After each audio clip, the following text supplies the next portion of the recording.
Biz shaqalga o'xshab 10-15 ta bo'lib napadat qilmaymiz, chunki bizning predkilarimiz bunaqa bo'lmagan. Men bu holatni yana bir marta ko'rib qo'yinglar. Kulachka deymizmi, masxarabozlar o'yini deymizmi? Bularga boykot berish kerak. Bu sport emas. Chista masxarabozlik. Bitta o'zbek bayesini, bitta переводчик yo trener bilan, sekundachi bilan olib kelib sport zalda urdi, olib kelib razyevalkada urdi. Endi chiqib ketayotganda ham tepib urdi.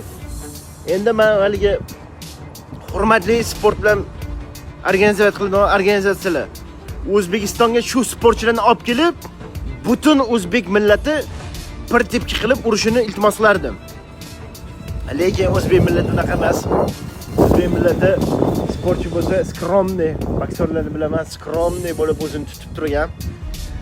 MMA'chnik bo'lsa juda ham выше уровеньda o'zini spokойniy, okajon deb bunday qilib turadi.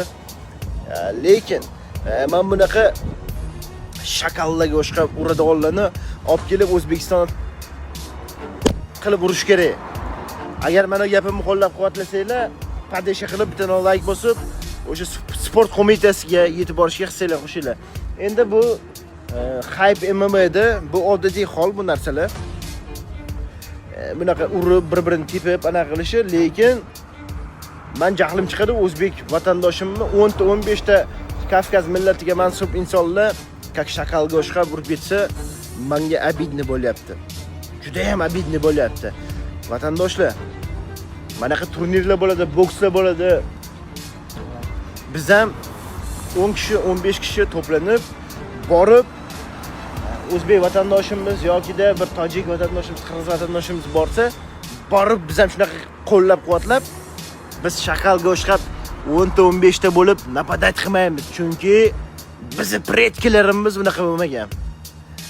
Biz Amir Temur avlodimiz, biz kimligimiz bilamiz, biz dostoyniy xalqmiz.